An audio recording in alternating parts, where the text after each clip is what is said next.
for really, yeah, I get much and plenty. Most y'all niggas still in the well, wishing for a penny. Hard away and proud, nigga, choose now. When the biscuit up to your head, you better speak loud. Cause all my niggas ruthless, some of them niggas toothless. They ain't got nothing to live for, they shoot shit. And we talking about the beat, pull up to the roof, Chris.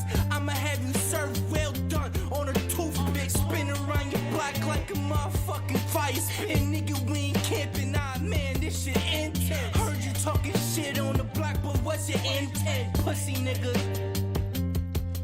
Yeah. I pulled up to the chicken spot, got a 6-piece, one biscuit in a stupid watch. Bitch. Yo, welcome back to another episode of the Cypher. We're back for episode number 34. Very excited to be back once again to discuss all things hip-hop, both local and in the mainstream. Every week I'm joined by my two co-hosts, Anthony Cannon and Sheridan Crane. How you guys been this week? Man, I can't complain, yo. We got a bunch of snow out here right now. I woke up to mad snow on the ground, which is new. It's not out of the ordinary for November, but it definitely took me by surprise. How are you guys doing? I'm doing pretty well. I love the snow because I'm trying to do a photo shoot. I had a pretty boring week, though. Kind of took a lot of the time off just to, like, relax and play Xbox with my friends. The new Call of Duty came out, so I've been playing that. I've been playing Civilization 6. And I've been streaming. Dang, bro, you're just jumping right to it. We ain't even get to that part of the show yet. I set you up for that part. Don't worry, bro. I've been doing good. I've been chilling. You know, I've been busy, working on school shit and stuff like that. Before we get to what everybody's been streaming, I just want to take a second to shout out some of the sponsors, not for the podcast, but for our upcoming Live From Your Timeline event. That is set to go on November 28th, just a few weeks away. I'm really excited for the event. Ant is actually going to be a part of it, performing for a second time. That's going to be a lot of fun. But we had some really dope sponsors, so I want to shout out Fuck Next Week, Ray Alvarez Wedding Photography, and Nico Nefaris for all they've done to help set up the event. We have a dope giveaway planned for during the event, so make sure you guys tune in. That's going to be a lot of fun.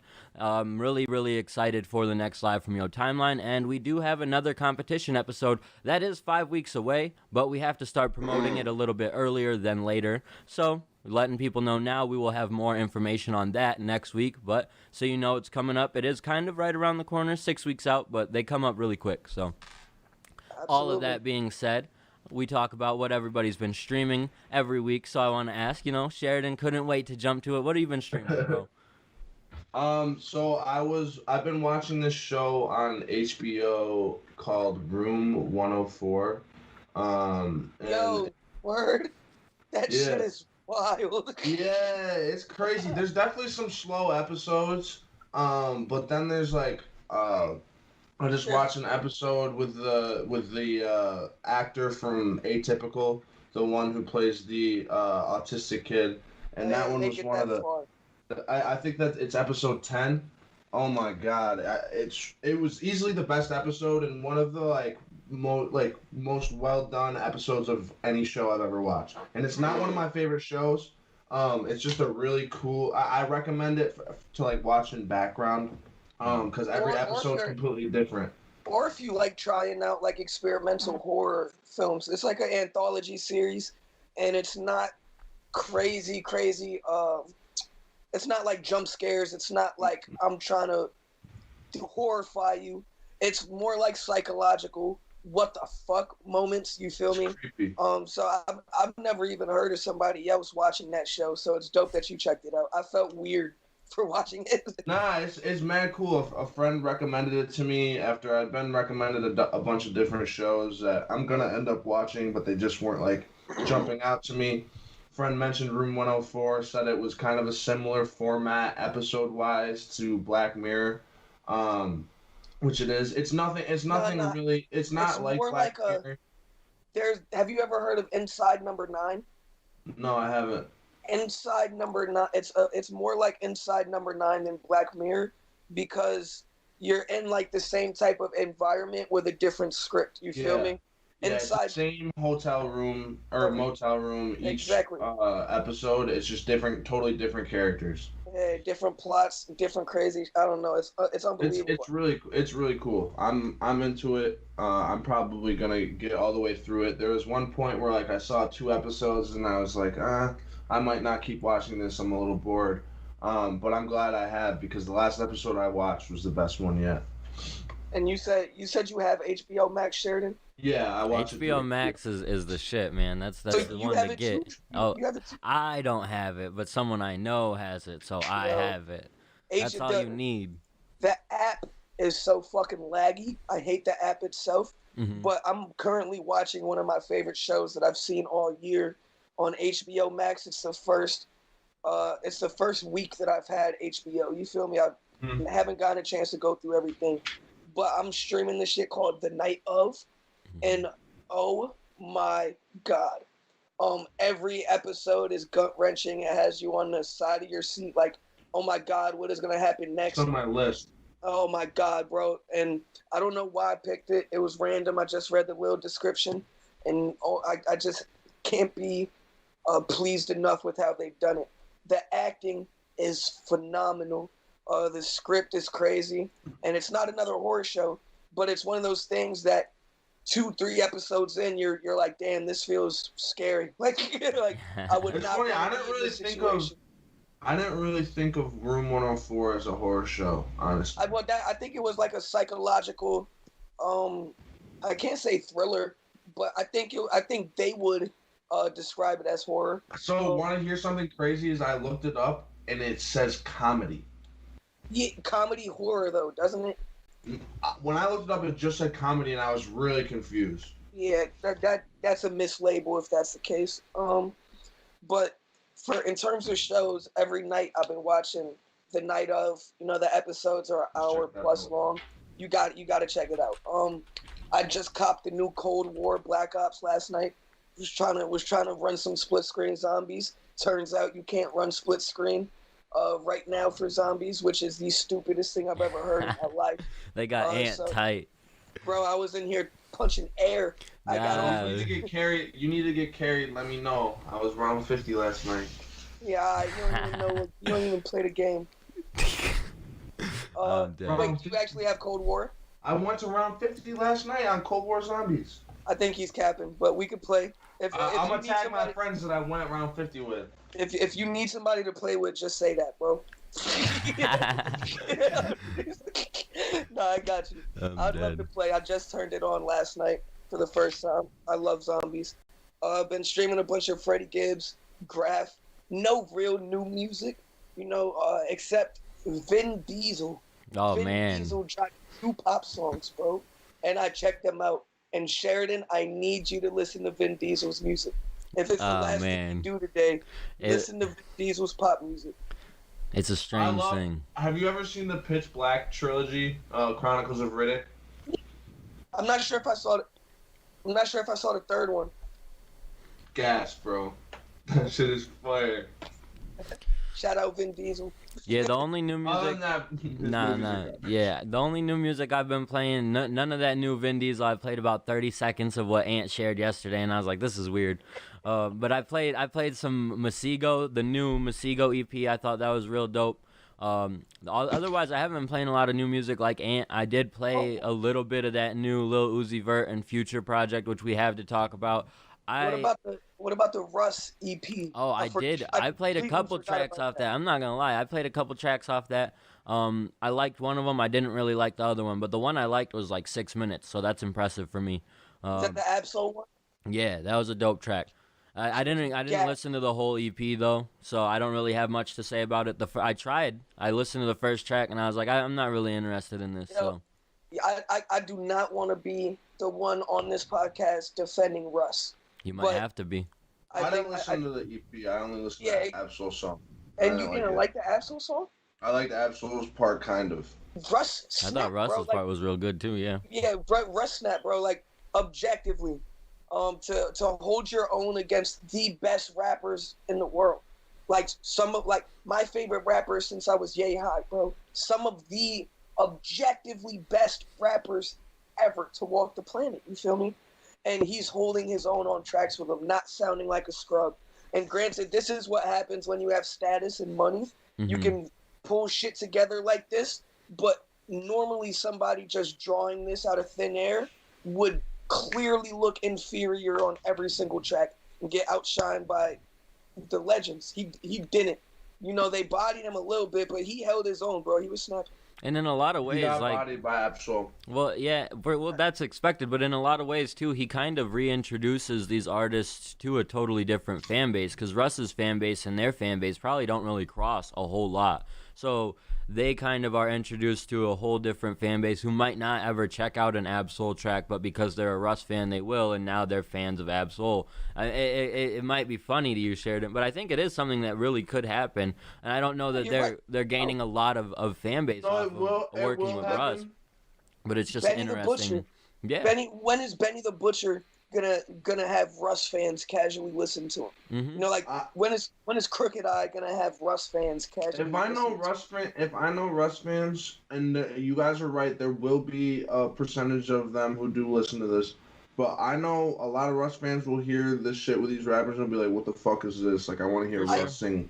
I agree, and these numbers are gonna see that. You feel me? He's definitely not gonna sell anywhere close to anything that he's done before. And he just dropped it randomly in the middle of the week. Like, he dropped one of the tracks on Friday and then just dropped the project, I want to say, on like Sunday or Monday. Yeah, but he announced it a couple weeks ago. There just wasn't that much hype around it. I was looking forward to this because as somebody that is very critical of Russ. And nah, you a Russ fan. You just said you were looking forward to the EP. Yeah, cool. I was hella looking forward to the EP. Ain't no shame in my game. You feel me? As somebody that not a big fan of his music that he's dropped over the past couple years, this is something that I always. He always talks like he can rap with the best in the game, but the people that talk like that never put the best rappers in the world on one project. Like, let's rap. You feel me? So that's why I was looking forward to this. And I'll have to give it a full listen and really see what I think, because I think that it's a pretty dope idea, especially at this time when there's not a whole lot you can do when you're Russ, who's normally a touring act. That's where he makes a lot of his money. So this is a good, well, I mean, he makes a lot of his money all across the board because he owns everything, but yeah. So it works for him, but that's why dropping a project like this for him makes a lot of sense, because he will recoup probably a lot of this.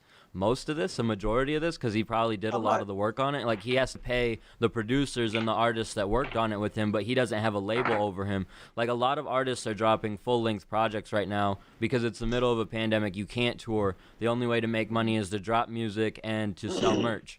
And so you kind of do those things together a lot of times, too. It's like a merch bundle. It tends to work a lot of times. So I think that Russ is doing something really smart because he's still an independent artist. So he's going to recoup a lot more money off of this EP that his fans are all going to check out and new fans will check out, compared to even major artists who are dropping full-length albums because they're not able to recoup as much money.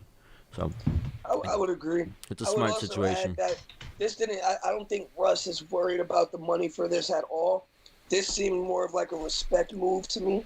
But he's a businessman, though. You know what I'm not saying he's broke at all. I'm just saying he probably knows, all right, I'm not making as much money as I would have been if I was still touring, so let me make some money right now. You know what I mean? Yeah, but yeah, I agree with you to a certain extent. But I just think that this was that little check move or checkmate type shit. You feel me? He's definitely trying to look cool. Like it's a good move. I agree, it's a smart move. It's just like he's trying to be like, yeah, I'm with the best. I can do this. Mm-hmm. Yeah, that's it. The other thing that I was streaming last night, actually, that I guess you guys probably haven't had a chance to check out. I think it just dropped. Was Kevin Hart's new comedy special on Netflix.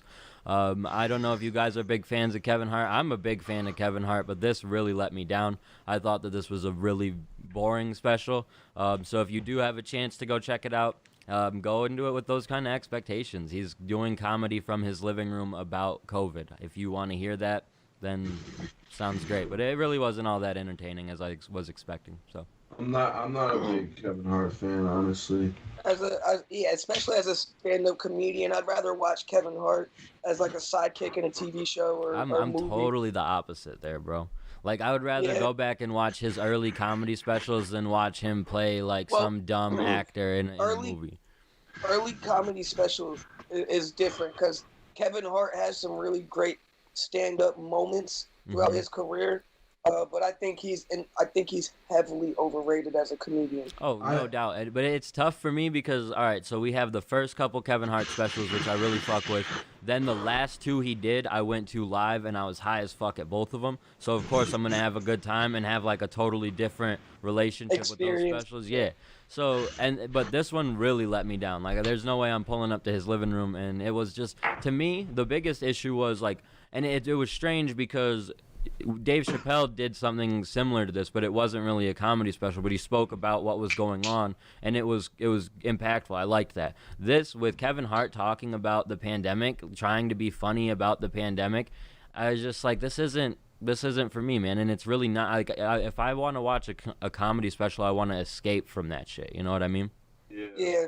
So. Or like, look at it a different way. Like, put me, like, the way Dave Chappelle did it, you could be sitting here listening to talk about COVID and the government and the election, but feel like you're getting something out of it in a unique perspective, still laugh.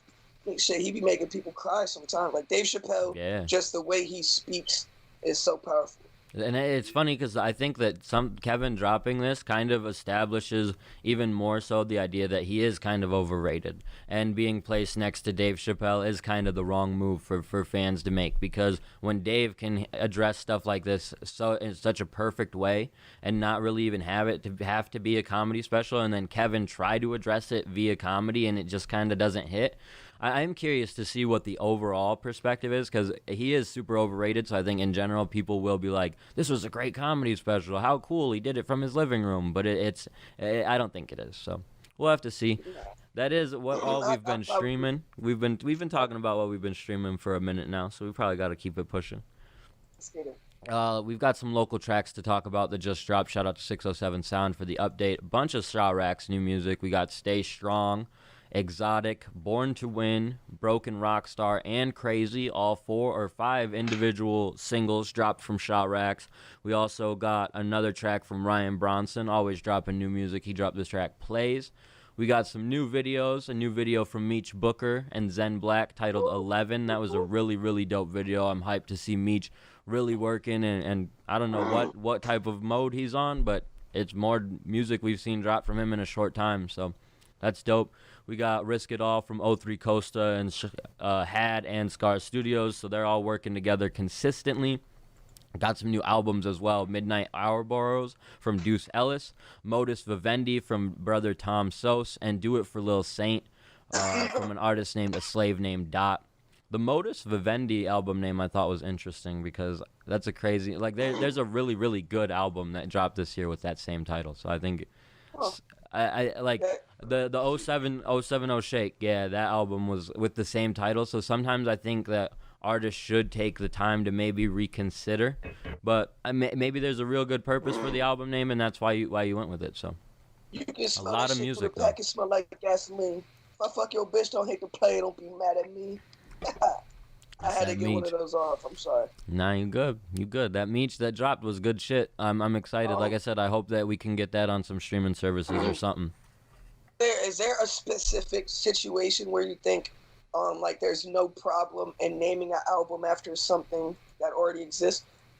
Granted, I think it's inevitable to an extent. Like, sometimes it's going to happen. The one thing that, the reason that, the same year, and the fact that, but they are kind of totally different, like, obviously very different albums, because the 070 Shake album is just, like, I don't even know what I would necessarily call that.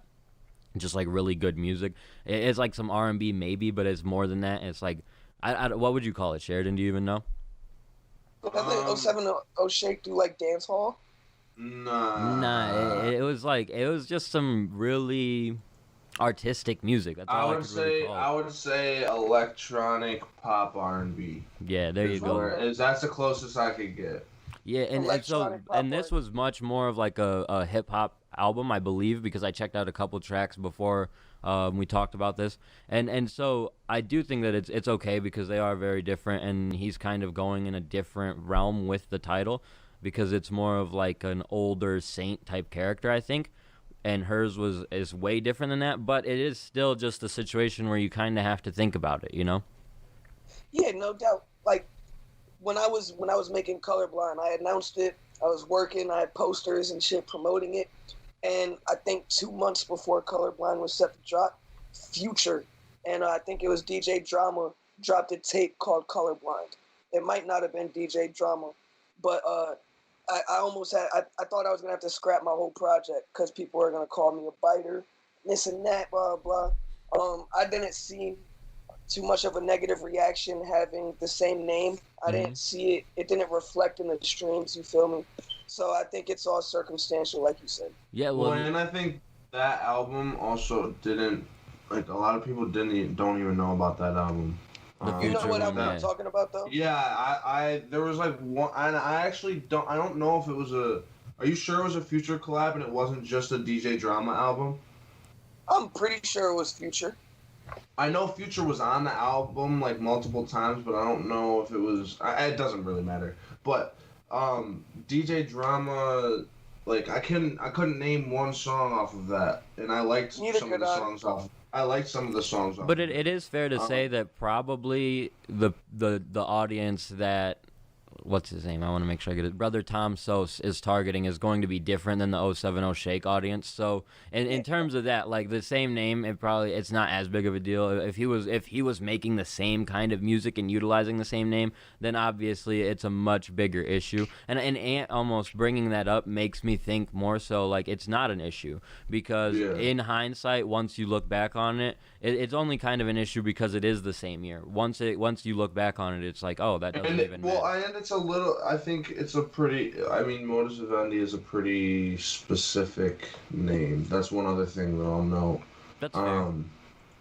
Compared, I mean, Colorblind. Not that Colorblind is like generic, but like that. No, it's a phrase that. Yeah, it's a more known phrase than like Modus Vivendi isn't something that people say all the time. And the last thing I'll say, sounds like a spell. If you haven't listened to the 070 Shake album, Anthony, you're crazy. Yeah, you're sleeping, bro. I haven't. It's very dope. Before, I mean, you'll like that more than the Taylor Swift album, which is album of the year, but definitely listen to the 070 Shake album first. Good point. We got some Taylor Swift to talk about in our topics, but we got some other interesting stuff to talk about before we get to Taylor. Let's talk about this 50 Cent versus Game. Do you guys see this happening at all? The chance, the potential of 50 Cent versus Game. 50 said he's open to it. I don't know if you've seen that. Of course 50 is open to it. Why? Of course 50 is open to it. Why? Like, I don't know. This is like fucking Bizarre going against Eminem in the grand scheme of things. You feel me? The Game has a great career, and he's actually an amazing rapper. I think he's crazy underrated. But for him to have played a backseat in G Unit for a while to try to go against the main member as if you were even able to get as many hits in your prime off, I don't know. 50 wins the streets, but the Game is a significantly better rapper. I'm about to grab my laptop charger. 1 sec. You're good. I like this situation here because I could see it happening. Just not mostly because, like Ant said, I think 50 knows he goes into this and takes the W. I think Game would need to know going into this that he's probably not going to win for it to be something that could actually happen and be okay with that. I think he would want to have to get something else out of it than a potential dub over 50. Because I love it for based upon the situation that they had a beef back in the day. This is kind of putting water under the bridge, going past that. They had real beef to the point where like people almost died. That's what I'm saying, bro. So if we do this in 2020, where they could say, you know what, let's put that under the bridge and be able to do a versus like this, that shows that they have both grown. Even though 50 continues to do his trolling and shit, I'm not necessarily expecting it. Exactly because they continue. If I'm the Game, I'll never do that. But if I was the Game, I'm letting my legacy sit how it is. But they've both seen so many like with Nipsey passing. I think that's a situation that puts both of them to take a step back and say, all right, what can I do with my legacy in terms of? But in 2020, this is the biggest way. If they do this versus, this is the biggest one. I don't think there's argument. I don't think so. I think it might have some of the most animosity behind it. But like even Gucci, I think it has Jeezy, the most built-in hype. They're mocking, Gucci is mocking Jeezy about his friend that he killed right now. Like it's past music at that point. You feel me? Right. Like that's not that when you get to that level of pettiness and animosity, it's almost not even good for the culture because nothing good can come of it. I believe the Game and 50 Cent are two mature adults. And I even studied the 50 Cent and Game beef for a little bit because I didn't think it was over. Apparently, Michael Jackson pulled Game to the side and was like, yo, you have to stop this. You two are my favorite rappers in the world, and I don't want y'all to kill each other, blah, blah. Imagine hearing that from Michael Jackson. Yeah, the shit is real, bro. Like, it was... Real. The beef between them is between them is crazy, and it was at least, and that's why I think that more people would tune in now to see that, not because there isn't that childish animosity going back and forth. I mean, there probably would be in building up hype for it, but I think the built-in hype is A, yes, they did feud like that, but B, if they're willing to come together for this, for an old school culture to be able to see that, and the new school, because everyone, even the younger generation, people like us who weren't totally knowing what was going on back then, like, we know about it now, so people would want to tune in and see what happens and see them sort of put water under the bridge. I don't see how, like, there are definitely other potential matchups that could be bigger, but I think in terms of what they've already done, there would not be any more viewers than what they would get for 50 versus Game. I think 50, in terms of being like a social media star too, is one of the biggest. Versus Outkast? Did they do that yet? Nah, but they are.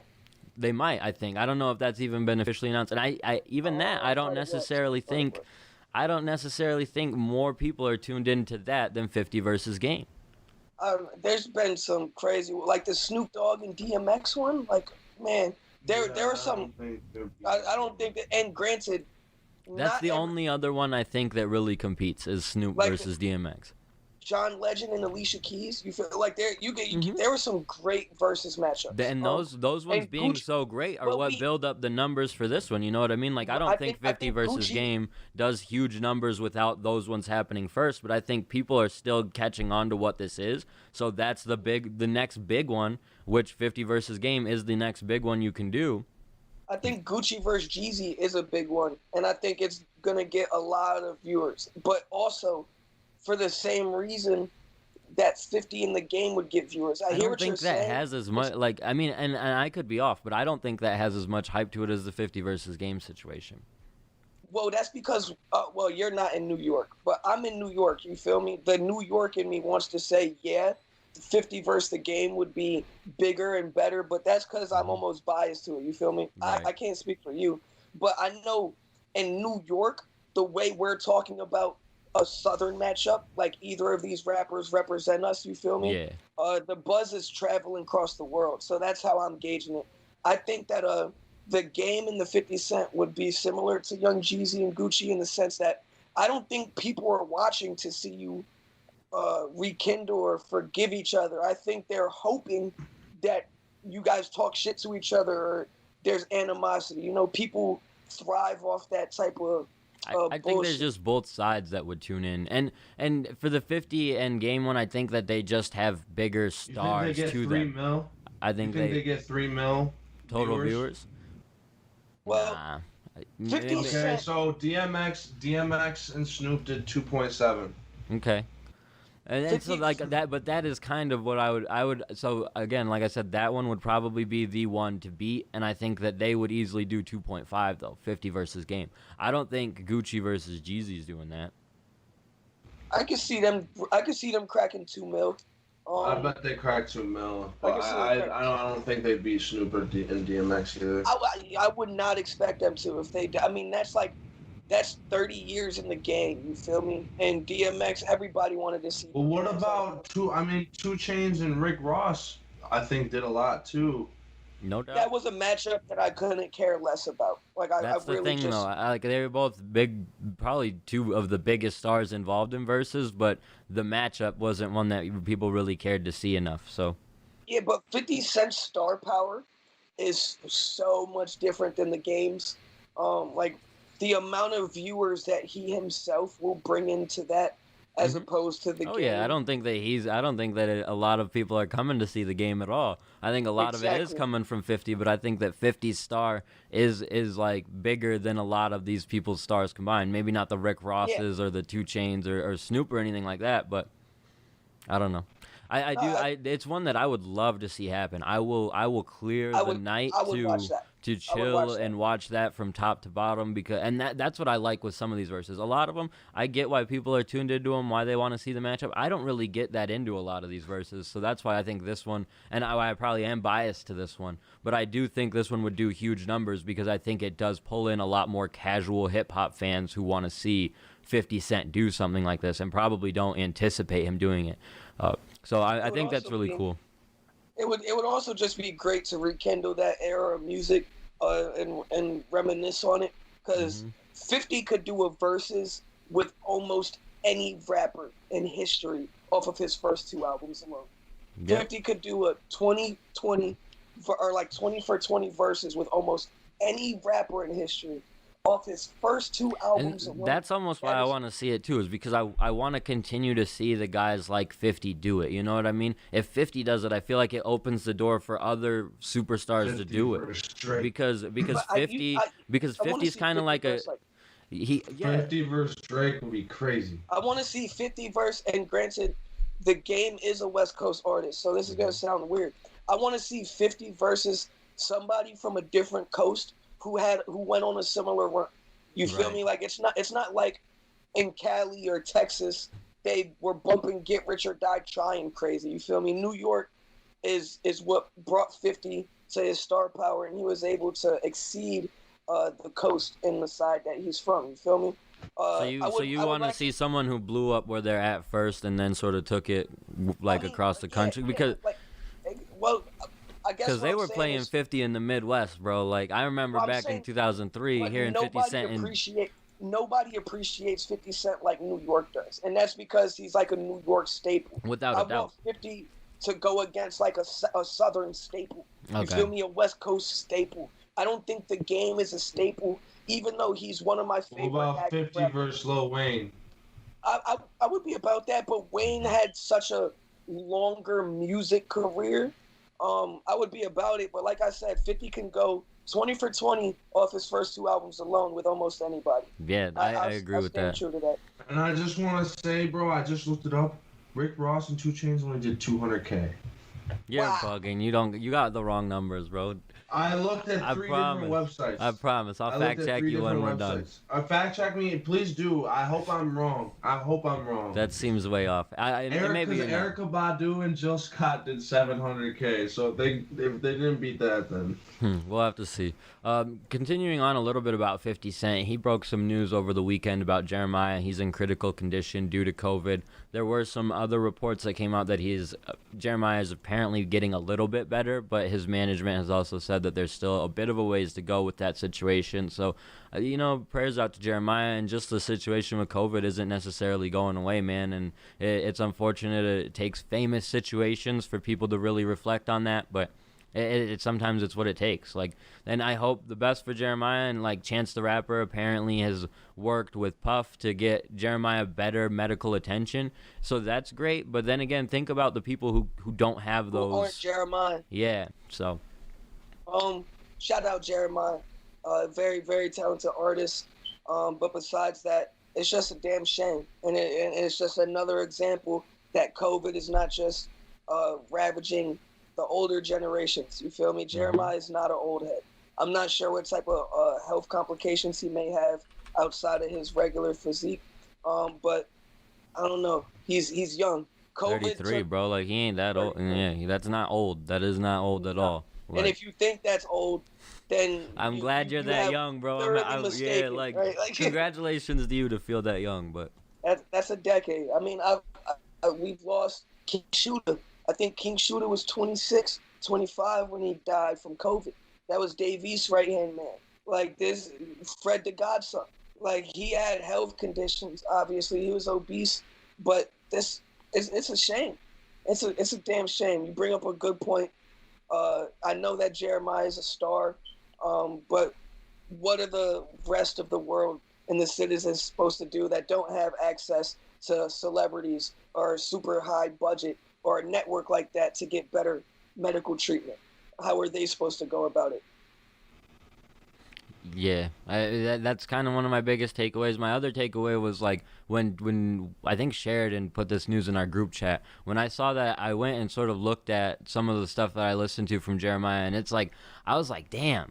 I've never really realized how much I listened to Jeremiah's music growing up and how it sort of influenced my R&B taste now. And like, I talked to you guys also about the Christmas albums he's put out with Chance that I bump every year during Christmas time. It's like, I don't appreciate Jeremiah enough in terms of like, because I don't listen to him all the time. I don't go back to his old stuff all the time. But his tracks with 50 and stuff like that, a lot, when I went back through his Spotify, I was like, bro, he's got a lot of music that I'm glad I'm able to listen to just in this situation, and hopefully nothing negative really does happen, because it's crazy. When a superstar passes, you go back and play their music and you're like, man, I had no idea how much this influenced me. Like if you told me Jeremiah influenced my music taste, I would tell you you're bugging. But looking through that list, I was like, that's probably what it is. Like, because now I listen to a lot more R&B, and it's because I was bumping stuff from him back then. Like it helped influence my taste over time. So I hope the best for him.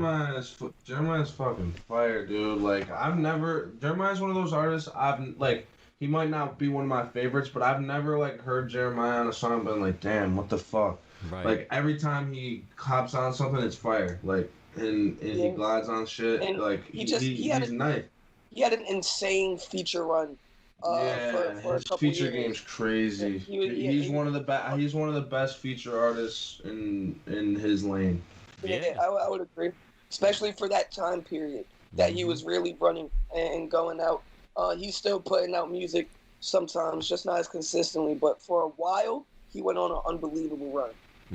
That was the one thing I noticed too. I was like, damn, it's been forever since he really dropped like a full-length project. I think he dropped a couple singles or was featured on a couple tracks this year and last year, but nothing full length. So I don't know, hopefully he's able to recover. Like I said, I'm glad that he was able to get that extra medical attention, but again, people need to continue to take COVID seriously. It's a topic that people don't want to continue addressing many months later. I get it. We're like 36 weeks into this. We know that so easily because that's how the podcast started. But I get it. It sucks.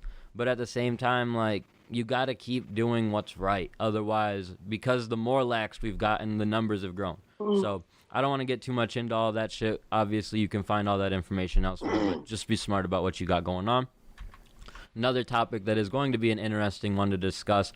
Lil Uzi Vert and Future dropped a new album out of nowhere, the 16-track album, and then they dropped the Deluxe, which is a 24-track album, just yesterday, I think. So within a couple of days, dropping a bunch of new music for fans. Lil Uzi Vert dropping a ton of music this year. Sheridan, you were a big fan of this project, so you could go ahead and lead things off. Yeah, man. I expected them to drop this, but not this year. I expect they have been kind of teasing it for a while now. They dropped, I think Bankroll was a single they dropped before the album came out. And I was really excited for it. I didn't really know what to expect, though. I thought that it could be, with Future's run lately, he's been kind of hit or miss. Uzi's been on a great run, but I didn't know what to expect. I thought maybe he could conform a little too much to Future style, and I think he did. I think that there was a lot of Future in this album, but it worked seamlessly. I thought there was almost no skips for me. I haven't listened to the Deluxe yet. I'm excited to hear it. I wish they had waited a little longer to drop the Deluxe, because I didn't even hear about it because I've been so immersed within the original drop. I almost don't even want to check it out because I'm like, I really like what they have right now. But in general, it was a great day at drops, but that was has been my most replayed. And I like the first song, Stripes, bro, crazy. All the songs are crazy. The first song? Yeah, the first song's crazy. I couldn't get crazy. I respect your opinion. I think this is targeted more toward, like, this is more your music than mine, you feel me? But I couldn't get past 2 songs of this shit. I didn't think it was horrible. I had no desire to keep listening to it. I'm a fan of Uzi. I fucks with Uzi. I've never been a fan of Future. I think he might be like the most goated collab tape person. Like the amount of collab tapes that he's had and who he's had them with. With like superstars, yeah, that shit is kind of crazy. Superstars. It is unbelievable. This kind of solidifies it, I feel like. Yeah, so it's a shame to me that I don't really enjoy Future because he's teamed up with some great artists for some full-length projects. But I didn't make it to track 3. I did not like the first one. The second one, they're not bad songs, and I'm sure there's a couple that are actually going crazy right now, getting wild streams. It just probably all of them, like, because of their fan base. Honestly, like they're all probably going crazy. Just the fourth one, bro. Just one more. I just think he might like that one. Okay, I'll check it out. I'm not surprised you don't like the first or second one. I'm not surprised either, and I think that like I kind of share a majority of the same sentiment with Ant in terms of like I'm not really a big Uzi album fan. I've never really thrown on an Uzi album and listened to it from front to back and been like I've really liked some of the Uzi hits, and there's even been some tracks that aren't necessarily hits that I really like from Uzi, but I've never thrown on an Uzi project and listened to it from full front to back and been like, yes, this is exactly what I want. So I know that I'm not just necessarily the target for what music he's making. This project wasn't bad, though, and I think in terms of projects that Future has put together with major artists, this could possibly be one of the better ones. I would have to ask someone who is more well-versed in Future's catalog there, but, I mean, I wasn't a huge fan of the Drake collab. I really wasn't a fan of the Juice WRLD one, so... The Young Thug one might be. I don't know. It's either the Young Thug one or... And I think that's a testament a lot to Uzi being able to float into Future's lane really, really well. And maybe Future being able to do the same with Uzi, but I think that this was the best like grouping for Future in terms of artists he's come together with and worked with. I didn't really love the Juice WRLD one. The Drake one I thought was okay, but in terms of Future collabs, I think it's one of the lower ones for me. So I think that this was a good project. It's way too much music for me to consume, especially on the deluxe. But in terms of the deluxe, I like what they've done. They're trying something new because Uzi's a superstar. First, they had his last deluxe. I want to say they dropped it with all of the new tracks at the beginning and then all of the tracks that they had dropped the previous week on the bottom. This time they tried it a little different where they put 6 new ones at the beginning and then 2 new ones at the bottom to hopefully push people to listen to the whole 24 and consume everything. It's very interesting watching either the major labels or Uzi's team try these different methods of releasing music to see what is going to push fans to stream stuff more, because that's very clearly what is happening here. And to regular fans, it means nothing to them. To me, kind of, it means something because there is business behind this. Like, there is a method to this madness, sure. And it is something that, like, even smaller artists should take note of and maybe consider trying. Like, you drop your project and you say we've talked to an artist recently who had a full project. They dropped it. It was like 13 tracks. They had 7 more they could release. Do you try to drop it the Uzi way, where you drop 6 at the beginning and 1 at the end and re-release your project? Do you try something like that? Do you put 7 at the beginning as a deluxe to maybe someone hasn't listened to the project at all, but because you have it positioned this way, they'll listen to the whole 20 this time? I think that it could be a smart thing for fans to consider, not just like appreciate what Uzi's doing, but also kind of try what he's doing, you know? Nah, I think you're right. A certain amount of business comes into play. I'm sure there's people crunching numbers at a desk somewhere trying to figure out what method is the best. It's really up to you and what your goals are, how long your project is, what type of music you have. There is no right or wrong answer. But it definitely seems like Uzi's trying to lay out a new blueprint. I feel like people should copy Uzi, though, because there's like literal data to this. Like, and if anyone is putting the money into getting the data to do shit like this, it would be Uzi or Uzi's label. So that's where I think like maybe more. As a rapper or a singer like me or Sheridan, I don't think that we can take Uzi's formula for success and replicate it to our path. At least I think you can manipulate it in ways that could work, though. I think that you could release a deluxe and do your deluxe in a different way than what's normal, and putting the 3 new tracks at the beginning instead of at the end, and it'd still be a smaller deluxe, not at the length that we're normally used to, you know? You know what would be really funny?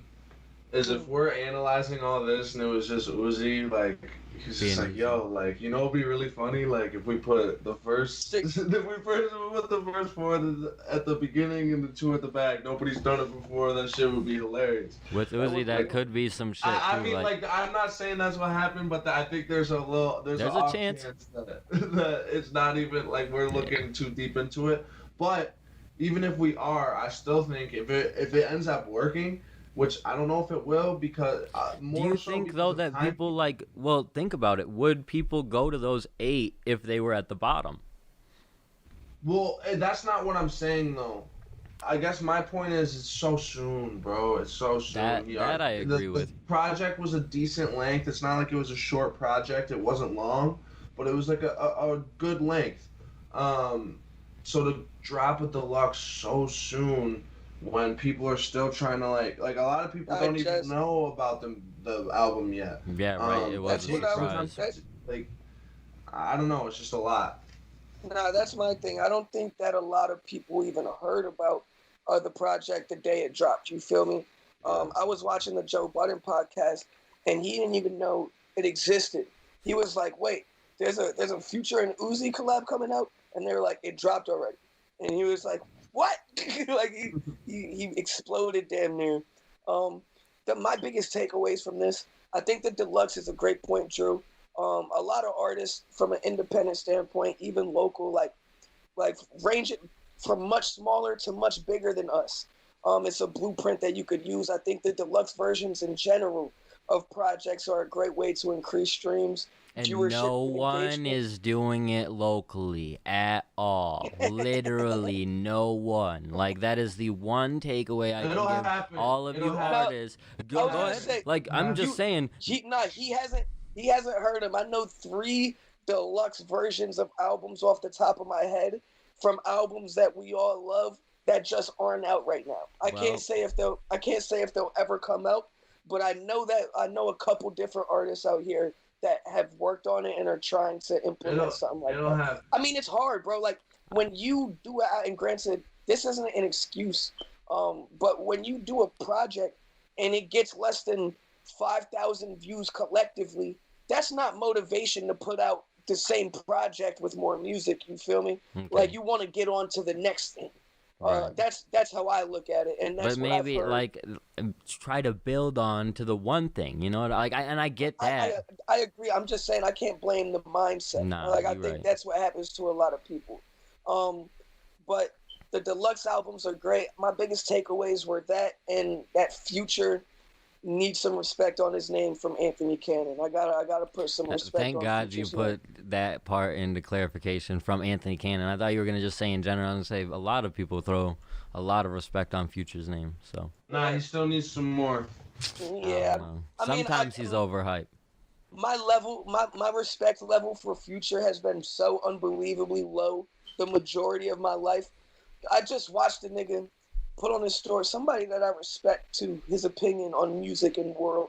He posted on his story that Future is so much higher than Andre 3000 in terms of Southern rappers, in terms of the all-time list, because of the work he's put out and blah, blah, blah. I'm like, yo, it's y'all niggas that make me hate Future. Yeah, that's what I was going to say. I was going to say there's really diehard Future fans who overhype him, and then there's people like you, Ant, who kind of undervalue him. And I would say I probably fall into that category a bit as well, because I'm not a huge Future fan. But no, this is a good project and an interesting release strategy. Dropping surprisingly, too, I think is crazy and something only the Futures and the Uzis can do. So yes, that I agree. Only those two could do, and they could probably do it solo even. But when you combine the two of them together, well, Future dropped 2 projects in 1 week that a couple of years ago, and they both went #1.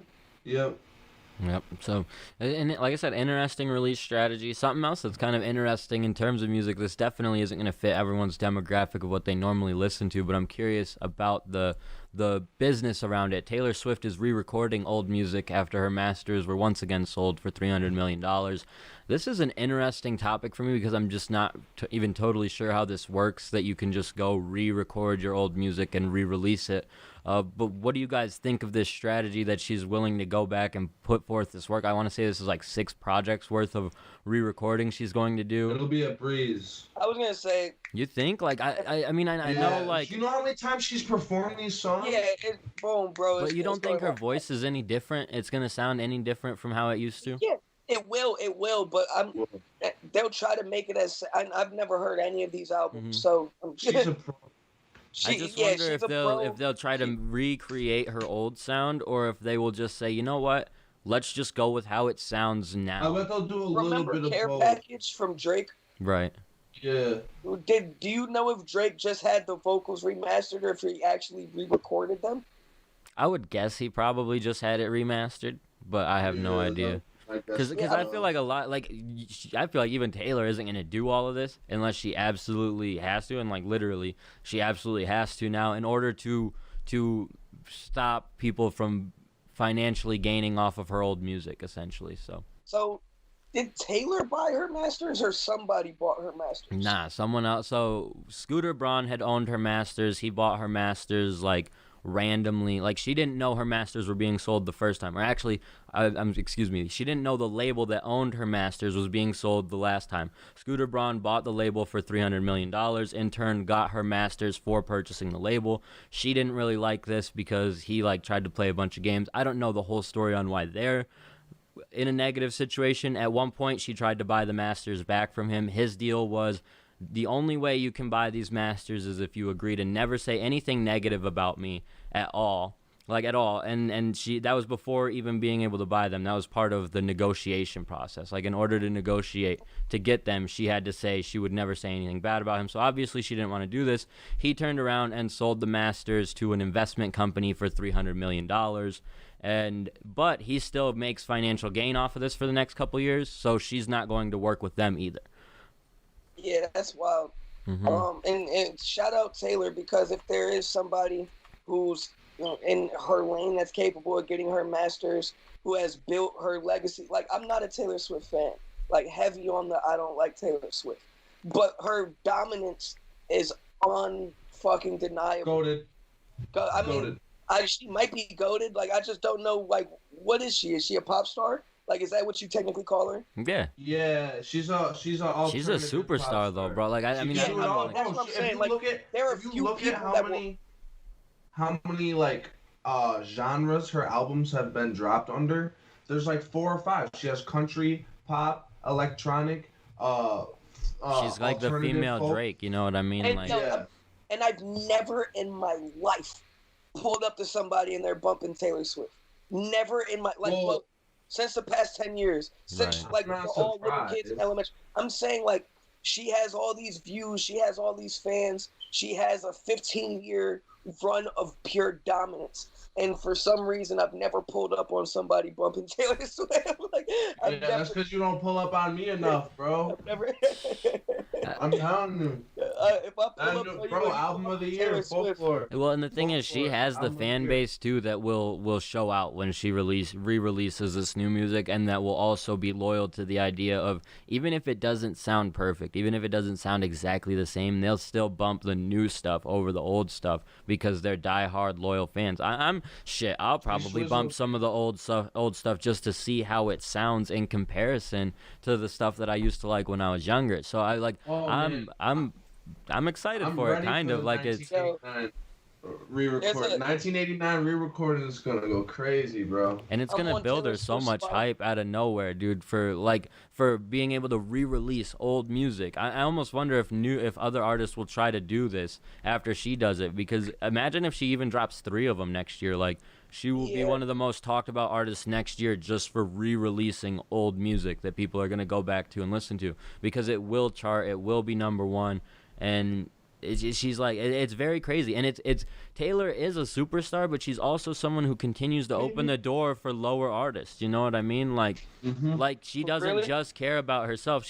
It's not like she's doing a ton, but she's the one fighting the streaming services, or one of the ones trying to fight the streaming services for more money for the artists that are streaming. And while that is to help herself, that's also to help the lower artists, because she has the leverage to do it. She has a voice. Yeah, she has she got leverage there. I'm on Taylor Swift's Spotify right now, you guys know how they'll have like artist designated playlists. Like this is Taylor Swift complete collection on that you can find on her page, and just one playlist of solely Taylor Swift music has 500,000 followers. Yep. That is unbelievable. She's a superstar, bro. But that's like she is goated. Like I'm with Sheridan on that. I was like 10 though. Yeah. Like Taylor Swift has been a superstar since I was in elementary school. It just hasn't slowed down, bro. Dude, because that's she started when she was like 16 or 17, bro. It's and crazy. hasn't had any she started of the before major that, like she crazy started controversies famous or when she was 16 or 17. Yeah, she's like I said in the chat the other day. It's almost impossible to be as unproblematic as she has been for that as long. a child star. This is the most problematic she's been, and it's literally only giving grief to the music industry. You know what I mean? Like this whole situation of trying to get her masters back. I mean, I almost feel like Taylor, she wasn't obviously not the first one, but her trying to get her masters back made it a story again to talk about artists getting their masters back.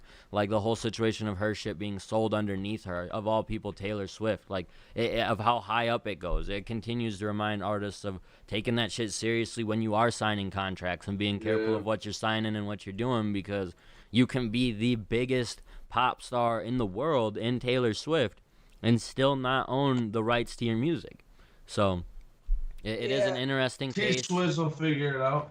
She'll figure it out. Bro, the thing that just blows my mind is, like, will it have to be over different types of instrumentals? Can she just literally re-release the same music, even though someone owns the masters to that music?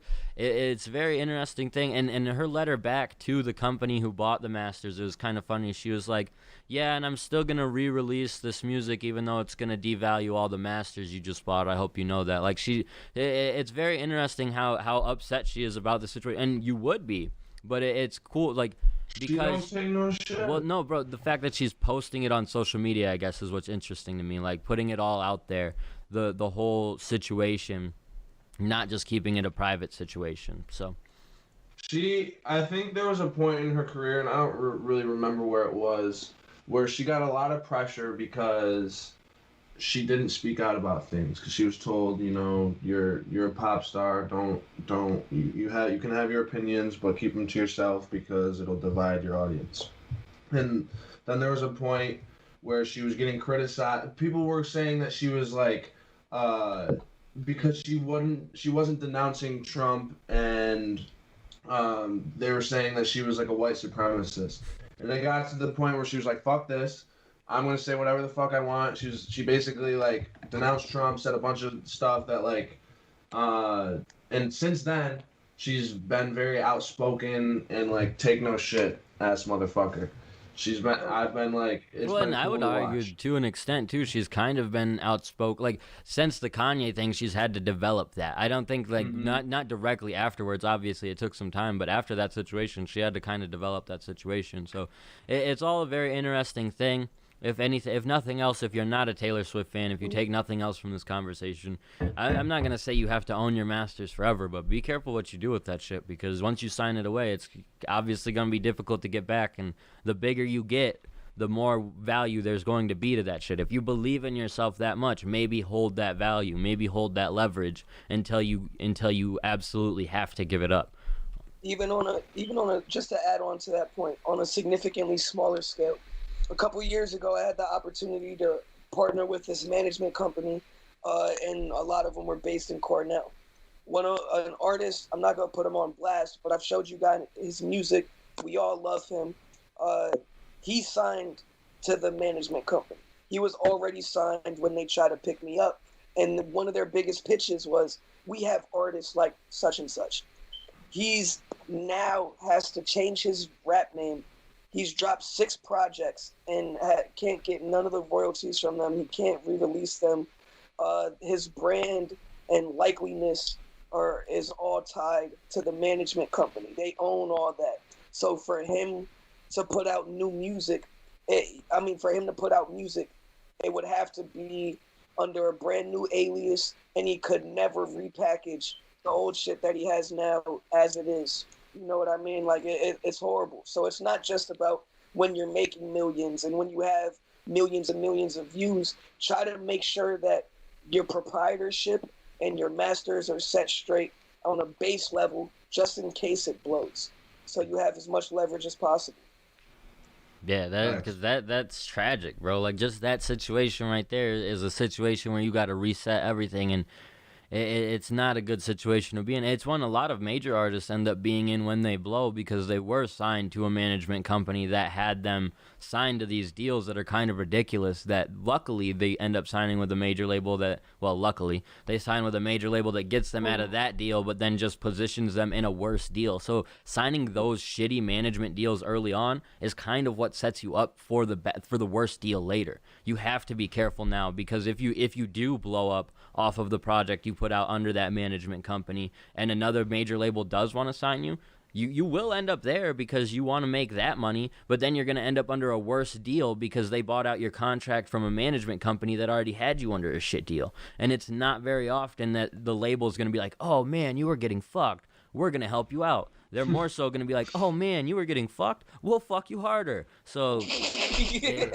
it's how it's gonna work, man. So just be careful with everything, your likeness, your everything. You get as much ownership of the shit that you can. Start developing a brand for yourself and create that yourself and own it yourself. And you're an independent artist, and you can recoup everything yourself. Fact. You don't have to do the label way. There are other ways to do it. So Jake Strain posted something on Facebook today that is insignificant in the grand scale of things, but it seemed like some advice that a lot of people could actually take and implement.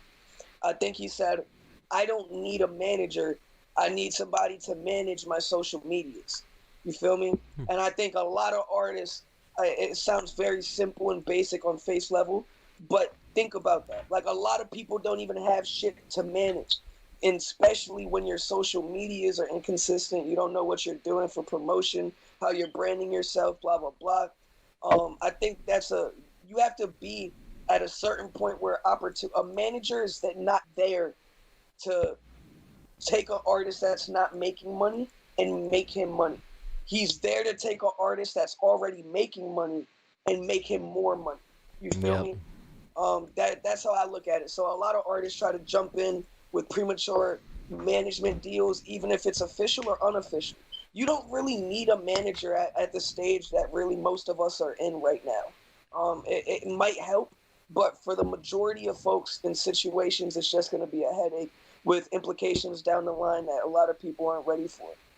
Just sort of start taking that role yourself will probably benefit you more, at least right now. Like, because when, I don't know, there's just so much to it. I think that you got to just be careful with whatever dotted line you're signing on. Anytime you're signing with anybody in any type of situation as an artist, just be careful, because like we've said, it can impact you many years down the line. It can really screw up everything you've worked on. So it's all circumstance, though, for sure. Like, no doubt. There can be some situations where it's positive and where it can be beneficial. But again, just take the time to read over what you've got going on. Take the time. It can be super beneficial if you have the right person working with you, if it's the right situation. But if you really want to sign a record deal and you believe in yourself, then get to the point where you have enough leverage that you can get a better deal than what they're going to offer you when you're a nobody. They're not going to give you a good deal. Don't matter how talented you are. They're going to give you a shit deal that looks good because you're like, oh my god, I've never seen anything like this. And you're never gonna be able to drop music until you have bars. Even if it sounds like the best deal to you, because like many people, like me, grew up with no money. Like, I grew up with no money, so if I was offered a $10,000 deal, I would be like, oh fuck, that to me, that's mad money. I'm gonna take some time to build the leverage, because that isn't mad money. When you build that leverage, when you get to a different point, like, that's why you got to speak to people about the deals you're getting yourself into, because a lot of people came up from nothing in the rap game, because that's the story. You know what I mean? So you come from nothing and you're offered a deal that seems like it's great. If you don't really have that many views, if you don't really have that much leverage, it's probably not the best deal. It's probably the worst deal they could give you, because they know you're going to sign it, because they know what you've came from. It's taking advantage of the young artists who've come from nothing, man. So just be smarter than that. Just take your time and be smarter than that, because that's the biggest situation. Even if it looks like the best deal you could possibly get, take some time to think about it. Because just take some time. So Yeah, for sure. it's a good way to probably close off the topics. Hopefully everybody gets a little bit from that. And last thing is just stop believing every fake management team that emails you too. I've seen it too many times on Facebook. We've talked about it too many times on the Cypher. It's free to keep that to yourself. World Star keeps messaging me, bro. World Star, I know everybody's management. 99% of their like judges fuck with my shit. So I know, bro. I know. I got mad bomb ratings. Yeah. That does wrap up That's our funny. topics. We've got some interesting stuff to play this week. This week I'm actually debuting a video for Corey Alexander. He sent this in. He wants me to play it, so I'm excited to play this. It's Jealousy and Conflict. So give me 2 seconds to get this set up, and we will get it playing. I'm really excited. Corey has a project that he's planning to drop. I'm not exactly sure when. I think at the top of next year, but I'm not totally sure. January. So I'm excited to see what Corey has in store. He's been a friend of the show for a while. Let's go ahead and get to it.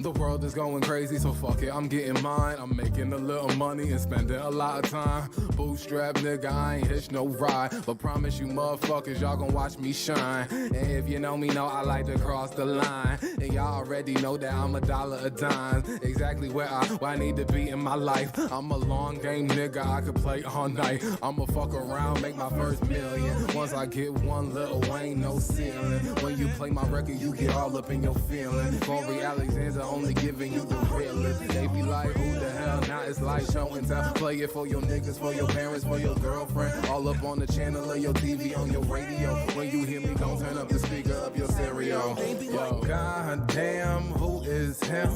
Guess you don't know who I is. My new record, y'all just spin. Scrub, wash, repeat, rinse. Goddamn, who is him? Yeah, she don't know who I is. My new record, y'all just spin. Scrub, wash, repeat, rinse. Jealousy and conflict, something I'm not involved with. Jealousy and conflict, something I'm not involved with. Jealousy and conflict, something I'm not involved with. Something I'm not involved with. I'm not involved with. Jealousy and conflict, Something I'm not involved with. jealousy and conflict. Something I'm not involved with. Jealousy and conflict. Something I'm not in. Something I'm not in. Something I'm not involved. Ay, fresh up out of Harlem, any problem I solve it. Jealousy and conflict, something I'm not involved with. Around me I'm aware the world is still not revolving. Pulling up a chair, observing how I've been marching. Try to steal my shine, I lead them to their departure. Leave through with the pen, I'm still a prolific author. Face the DWI, beat it like after. Now they see the vision, my DMs flooding with sponsors. Putting all this work in work, I'm feeling closer. Never falling victim to hype, keep my composure. Me and Corey flex on verse, it's never turbulence. Dream team touch on turf,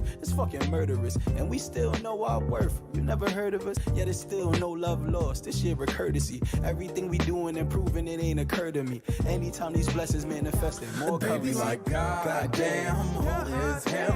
Yes, you gon' know who I is. My new record, y'all just spend. Scrub, wash, repeat, rinse. Goddamn, who is him? Yes, you gon' know who I is. My new record, y'all just spend. Scrub, wash, repeat, rinse. Jealousy and conflict, Something I'm not involved with. jealousy and conflict. Something I'm not involved with. Jealousy and conflict. Something I'm not in. Something I'm not in. Something I'm not in. Jealousy and conflict. Something I'm not involved with. Jealousy and conflict. Something I'm not involved with. Jealousy and conflict. Something I'm not in. Something I'm not in. Something I'm not involved with. Motherfucker. And that was the visuals to Jealousy and Conflict from Corey Alexander. I really liked that. I thought that was really, really dope. What'd you guys think? I thought that was fire. You know, I haven't heard too many Corey mixes, if any, to be honest. He has such a prominent voice. He always has a great flow. The combination of this was more hip hoppy than a lot of the stuff that I hear from him, which is dope. You know, I always talk about that's a side that I'd love to hear more from him. The first time the hook came in, I didn't love it. I loved the first verse. The first time the hook came in, I was like, damn. I didn't really love it. And when the dudes start laying vocals over, they start putting vocals on top of each other. That's another part that I didn't like. But by the time that the second hook came back in, I was like, oh shit, this is fire. It took a second to hit me. It was very smooth. I thought the video looked clean as hell. Corey had a great performance. The feature artist, I would have liked to see a little bit more energy, but that also might have been the vibe that he was going for. Super laid back, calm. Yeah, I actually liked that. I liked that he was so laid back and calm. Honestly, I thought the feature was actually, well, I wouldn't say it was my favorite part of the song, but it was one of the highlights of the song for me. Okay. I didn't think it was anything crazy. But it was like it was a nice switch up for me. I was ready for something different, and he came in, and I was like, all right, this is dope. I agree. There were a couple points. I don't know if I agree on the exact points, but there were a couple points that threw me off in the song, where he was kind of like just like singing on the beat, like not saying anything. He was like and that just didn't really sound quite in key. But other than that, I really liked. And actually, I didn't love the hook either. But other than that, I agree. The first verse was so fire, and yeah, the song vibe for sure. It definitely isn't one of my favorite Corey songs, but the video's dope. And I just love how he shoots his videos in general. Yeah, great energy, Corey. Throughout the song, you could hear it, your performance in the booth, and it translates into the video. And that's always hard to do when you can see the energy that you had in the booth. That's always a bonus. So like just the fact he shot his own video. I forgot that. I didn't even realize he shot his own video. Yeah, that's his whole he shoots all his own videos. I get the logo. Yeah, I just didn't. Yeah, register. He's very talented. It's very incredible to see like that he's able to put stuff like this together. I really like that. I think that. I don't know. I thought this was a really, really good Corey track, but I do agree with a lot of what you're saying in terms of some parts of the song just weren't exactly it for me. The one thing that I think I would take away from the video, like the video was great, very, very well done. The one thing that I took away from it in a negative light, I guess you would say, is it kept like going from full screen to widescreen. I don't know if that, like, it doesn't bother me. It's not a bad thing, but I just didn't really understand if that was an intentional thing or not. Like, where it has the bars at the top and the bottom, and then there's no bars. Like, I just don't, and I don't know if that's always. I didn't realize that. Well, it's like a little nitpicky critique thing, but it is something that it doesn't bother 90% of people, and I guess, and it's just like. Well, we've talked about how stuff like that has hindered Sheridan from uploading videos, right? So you just kind of want all this stuff to be in the right position. So I talked to him about it, and he's had no issues. So I'm probably just an idiot. Oh, maybe. There we go. We got that all covered up. And what do you got for us to play today? Oh, what did I send you? Oh, I sent you a track. You announced the album earlier when you talked about the 607. What was it called? Midnight Marauders? Is that what? Midnight Ouroboros, the project. Midnight Ouroboros. Yep. This is by an artist named Deuce Ellis. I believe that he is out of Buffalo. And this song is called RZA's Keyboard. And it's called RZA's Keyboard because Papa Wu granted Deuce Ellis with RZA's Keyboard. It's fucking crazy. Bet. Let's get it.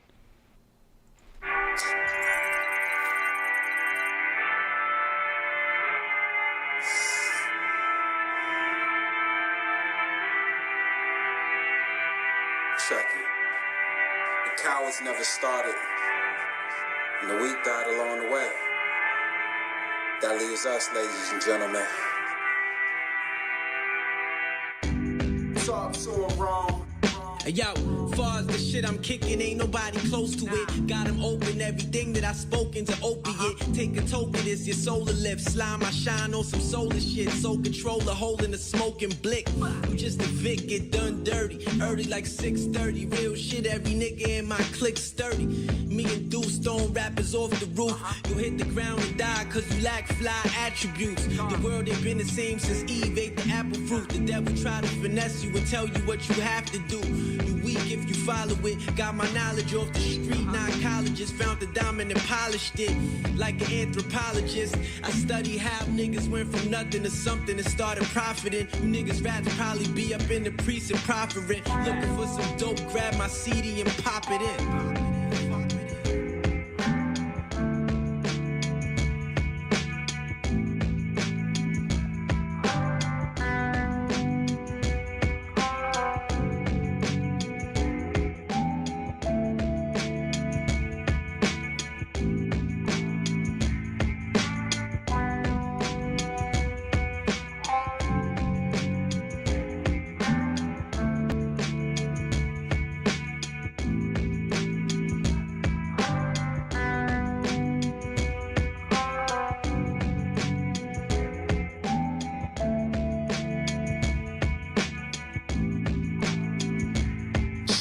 Jogging with all my jewelry on, eating good, breathing strong. Papa Wu left me Riz's keyboard to lay the music on. That chord switch hit gorgeous like the girls that enjoyed us. That sweet subtle poison that seeps through every orifice. The sublime, the infinite, the midnight orbits. All you need is a whiff of it to send you to orbit. She wears it like an adornment, sees a reflection adorn it. We don't pray for money, pray for wisdom important. Magnanimously moving through the galaxy, thinking they could challenge me, but that's rooted in fantasy. My war strategies to break down your anatomy.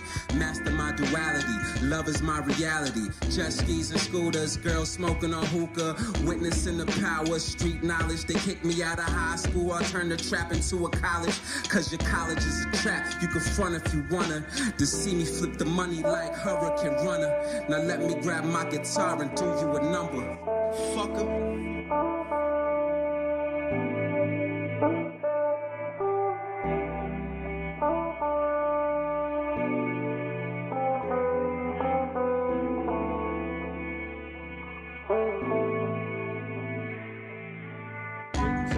Right now.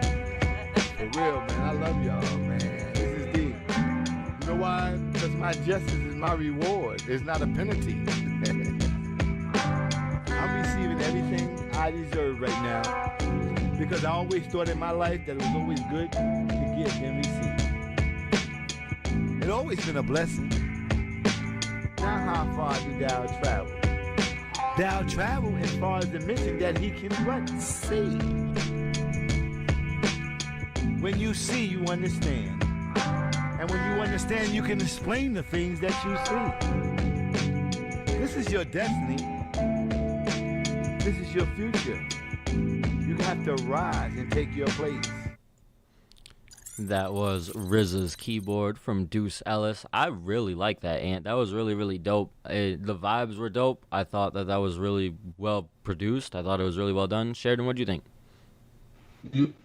So I liked it a lot too. I liked the lyrics. I liked the vibe. I guess the beat, I liked the beat. The mix was really bad though. I don't even know if there was a mix. It sounded like a USB mic. But that, I'm not trying to roast it. Like I really liked, like that would be a song I would listen to again despite that. Like it reminded me of something that like, if I was as good as that, I would have done back when I was recording in a USB mic. But I can't rap like that. That was really awesome. I would.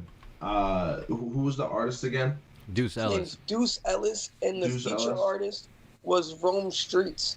Rome Streets is actually one of my favorite rappers. Yeah, I was gonna say I've heard of Rome Streets. I think I told you guys to check him out around the same time as Stove God.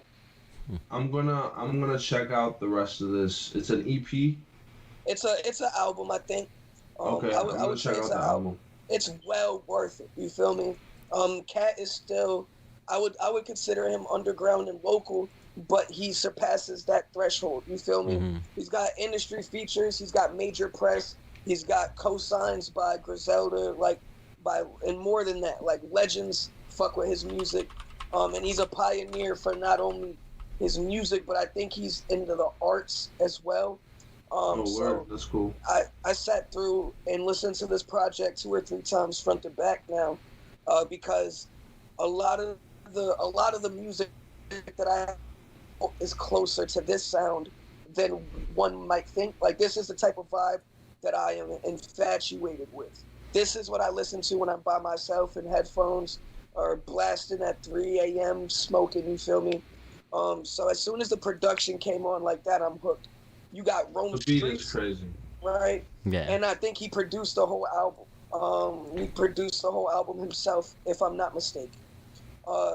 Rome Streets, you got one of my favorite New York rappers on it, instantly hooked. Deuce Ellis was the second guy. Rome Streets was the first guy. And I do agree with you, Sheridan. The mix was a little bit low quality. I'm hesitant to say non-existent, just because that sounds super disrespectful. Like, just off the somebody said my That's how track Sheridan gets didn't with the even have with the production, bro. He gets super disrespectful. I'm not even trying to be disrespectful. You weren't shitting on it. I'm just saying I'm hesitant to say that. I mean, we all can hear. I need to hear it. I need to hear it like in my actual speakers or in headphones to really know. Well, yeah, and like, sometimes when I play it through my stuff, Skype. Yeah, it's through the Skype right now, so it's like it's a little different quality. Not, but I've listened to the album twice, and the reason why I haven't sent it in to tell y'all to listen to it like right now is because it is a little bit lower quality in terms of just the vocal mixing. But I also think that fits the vibe and the niche of what he's doing. You feel me? A lot of these cats that do this New York shit with this type of style, they don't even throw dubs, they don't throw ad-libs, but it could always be cleaner. You feel me? So that might be my one criticism of the project as a whole, is the vocals could have been a little bit crispier, but that didn't take away from how much I enjoyed the album. Every song on the project was about as good as this. You feel me? So if you did like this, you'll enjoy the whole project. I think this was the outro, if I'm not mistaken. Yeah, this is the outro, and I really liked it. Like Sheridan said, I really liked the beat, and I agree that in terms of it's not the best audio mix, but I feel like it fit the laid back situation. But at the same time, like you want the best mix you could possibly get. So I get what Sheridan is saying too. I just like the vibes of this. It felt very chill. It felt very chill. Like I easily roll up a blunt, chill, and listen to this like easily. So I would if the mix was good. See, I can't. It would bother me. Like I would just sit there and I'd be like, I'll listen to it again. I'm gonna go listen to the album, but like I can't. I won't. I probably if the mixes are all like that, I won't be able to just like I feel that. I'm chilling. I'm gonna put this on. Yeah, I just am like my ears are gonna be like, the beat is just so perfect for that type of situation, and then like his lyrics and what he's saying, and even like he might have just got me because he had a couple wrestling bars in there, but that type of shit gets me easy. So he said some shit about flip the money like Hurricane Rana, and I was like, oh, only I'm gonna understand that line. That's great. But no, that was some good stuff. So I'm excited to check out the project too, because not just the wrestling stuff. He's got a lot of like little niche stuff that I'm kind of into in terms of like comic books and stuff like that associated with this project. That I'm excited for that. That's what I'm saying. He's a pioneer, bro. The way he rolled this project out was inspiring and just so cool. I've never seen something like that from local. It was innovative. It makes me want to break the mold and do something different. I can tell this is all just stuff he's into and incorporating it into what he's doing. And like people generally do that, but you also don't see that as much in artistry and music and hip hop and special. Doing it really well. Like the comic book thing, the art is really cool. I think in general he did a really good job with this, and so shout out to Deuce Ellis. I'm excited to check out the rest of this project because it was fun to listen to. So I'm really glad that y'all fucked with that one, because even though that's like we're a hip hop podcast, it's a hip hop song. It's still different than a lot of the tracks we somehow managed to play. You feel me? So I'm glad we got a chance to show some love to somebody new, first of all, and that y'all enjoyed the track. He's doubling his monthly listeners overnight. Like every time the album dropped, he had like 3,000 or 4,000. Then it went to 8,000, then 12, and now it's 20. That's what's up. Yo, you saying that has me thinking about something else I streamed, but I'm not gonna get into it. Yo, what do we got next, Sheridan?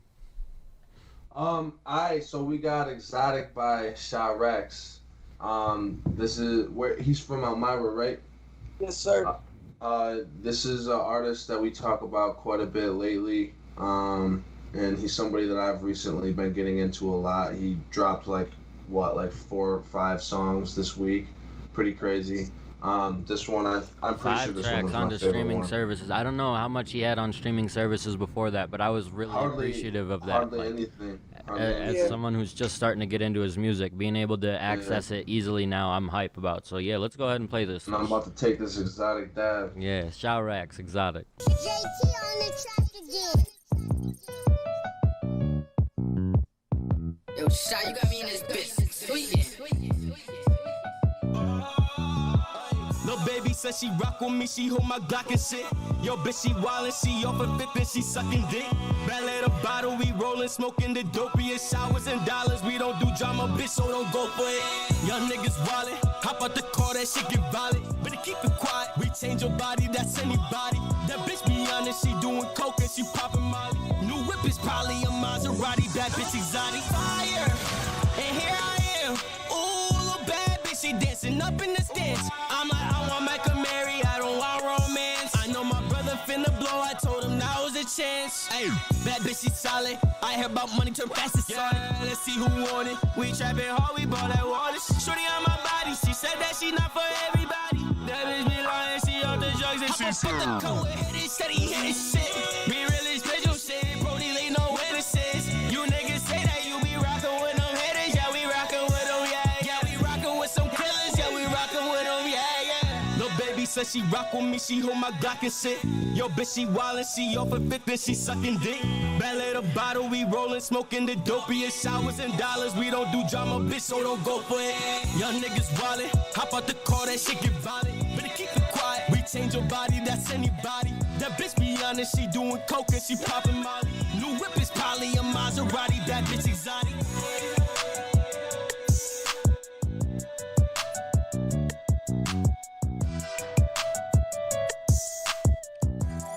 That's exotic from Showrax. I really like that track. Yeah, that like I was said, fire. I haven't listened to a lot of Showrax previously. This is probably one of the first tracks that I've listened to from just Showrax that wasn't him featured or featuring someone. Man, have I been missing out. I'm really Yeah, that looking was forward fire. to checking more of his music out. Just the different sounds that he came with in that I thought was real dope. So Yeah, and if you listen to those singles, like all of them are kind of different. They all bro. He has his sound, but all the songs are different. The way, I don't know, man, the way he can manipulate his voice is really wild. It's really wild. I was showing some of my boys out in Ithaca one of the tracks. They're like, yo, they almost didn't even, they couldn't appreciate it fully because it sounded so familiar to them. They were like, this is so fire, but it sounds like Lil Durk, blah, blah. And I'm like, yo, if somebody is recording in his living room and mixing his own shit and he ends up sounding like Lil Durk, that is crazy. He is wild talented. Like Sheridan said, a lot of the different songs he puts out have a specific flavor to him. He has a unique sound, but it's still very familiar. It's distinct. Showrax is a very talented dude. Very talented dude. that was crazy. I'm gonna be bumping that shit all day, and it's so short. It's like a minute and 50 seconds. Like that is right up my alley in terms of that is genius, man. Like oh man, because it's a track that people can easily bump multiple times in a row and accumulate those streams too. So I really fuck with it. I don't know if he already has one, but he's got to get a video to that, and he's got to start pushing that Spotify, bro. Yeah. I know you're new, and Spotify is a whole new game. So take the time out if you're listening to this podcast. Learn the ins and outs of Spotify. Learn how playlisting works. Figure out the algorithms, bro. That's a fact. Because you will go crazy on them. Like yeah, You will go on playlists and I'm easy, like, bro. and I know And I if mentioned. you're watching this podcast, hit me up. Let's work. Facts. Yo, that's what I was about to say, honestly. I mentioned that I've mostly heard him featured with other artists, but that is mainly the same couple artists. I would love to see Showrax sort of become another one of those artists that starts getting out there and works with different artists in the area that are kind of booming. Like, there's a couple different artists that I could hear with him that would be a lot of fun, So Showrax and Meech would go fucking Showrax and Meech, Showrax and Saint Kid. So Like, that's not the first one that people are thinking of, I know, and you might think it's a little crazy, but off of hearing that track, I would really like to hear them together. I'm not gonna lie. But I would like to hear that. Racks that we're working for, and I've known about him for a while. He's another artist that's like growing. When I found out about him, he was fire. He's always been fire. But the growth that he's had just in the past year, I'm not sure if it's just he's getting more comfortable with his voice, he's getting better at song structuring, or he's a better mixer. It's probably a combination of all three. Yep, and just getting better at everything once you work on it long enough, man. Like, so. Nah, he's really talented. Keep pushing, Sha, and hit me up. Yeah, I'm glad to see all those tracks that you released this week, and that's real dope. It's dope to see the music release happening from more artists locally in terms of being able to access it on streaming services like Spotify. Process was another one that has recently put more music on Spotify that I'm glad about. So the more artists do that, the better it is. So no doubt. We had some dope tracks to play this week. Sheridan made up for what he played last week. It's good to see. Appreciate it. We had a solid show. I once again want to shout out the sponsors for Live From Your Timeline, which will be happening in 10 days from today on November 28th, Saturday night at 7 p.m. Shout out to Ray Alvarez Wedding Photography, Nico Nefaris, and Fuck Next Week. Fuck Next Week will be doing a giveaway during the stream of Live From Your Timeline on November 28th, so make sure you tune into that. That's going to be a lot of fun. Ant and Sheridan, what do you guys got coming up? Man, Cartel is still out there. Trying to get that to 15K. Let's keep pushing that. I got on Black Friday, the first single to my upcoming project is dropping. That'll be 11/27th next Friday. I'm very, very excited for this. The pre-save is in the link in my bio on all social medias. You click the link tree and it'll take you right there. If we get 100 pre-saves, I'm gonna release the album cover and maybe the track list, but I'll probably do that separately. We'll see how I'm feeling. Just get that to 100 pre-saves. You feel me? This project, I guess Cartel was what really got the ball rolling, but this project is gonna kick off the releases. Once this project drops, I'm not gonna slow down, and it's gonna be hard to keep up with. That's how much music I plan on dropping. So if you fucking with me, just keep fucking with me. It'll be worth it. I'm about to reward everybody. I went live until 4 a.m. on IG last night. I seen that shit last night. I was like, yo, is he really going live when I'm about to go to bed? Yeah, bro. I was in my zombies game, and I was like, yo, what's good? I had more. I kept more viewers for a longer amount of time than I normally do at like 11 o'clock. I don't know. I think people were just bored or something. They were up chilling, bro. But it was really dope. They seemed to love the music. I got so much shit that nobody's heard. Previewed a lot of that last night, and the reactions are good. So my thing is I'm just going to keep shooting these videos, letting these bitches go to y'all. Some of that shit you've been previewing on Snapchat and shit, bro, I'm like, oh, man, I can't wait for you to drop this. So Thank you, bro. The Snap previews, I make sure are real small. They are. Real I'm like, small. shit. Follow me on social medias if you don't already. Anthony Cannon everywhere. Spotify just gave me my radio back, so if you have Spotify, please follow it. It's really good for the algorithms. If I get more follows, maybe they won't take my shit away again. So just that's it. I got a couple things coming. I'm just excited for Live From Your Timeline and the music dropping. So Sheridan, what's popping with you? Facts. Today's my last rest day. Tomorrow I'm getting back to work. He's been lazy for like 2 weeks is what he's saying right there. Nigga said rest. It's been like 1 week. He's like, I ain't been doing shit. Honest, bro, I really haven't been doing shit. I just been playing Xbox and making money, But working on music starting again tomorrow. I got lots of stuff coming 2021. Nothing before then. So just be ready. Be ready. Follow me on social medias. I'm gonna let it go. I'm gonna start giving y'all hints and all that, but just be ready. Facts. Be ready. Like I said, Upstate Aesthetic. Yeah, like Upstate Aesthetic. Follow us. Anything like that. YouTube, Instagram, all those good places.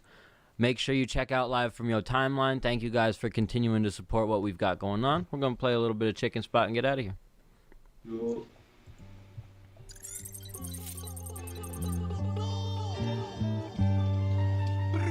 Hey biscuit in a stupid watch. Don't make me put a biscuit out, the shit get stupid watch. Since when they sell Rolex at a BB spots? Goddamn, man, I could never tell you. I ain't rolling with no fucking tools, but we come and drill you. Two styrofoam cups up, we gon' come and spill you. When the bill due, young dude, we gon' come to bill you.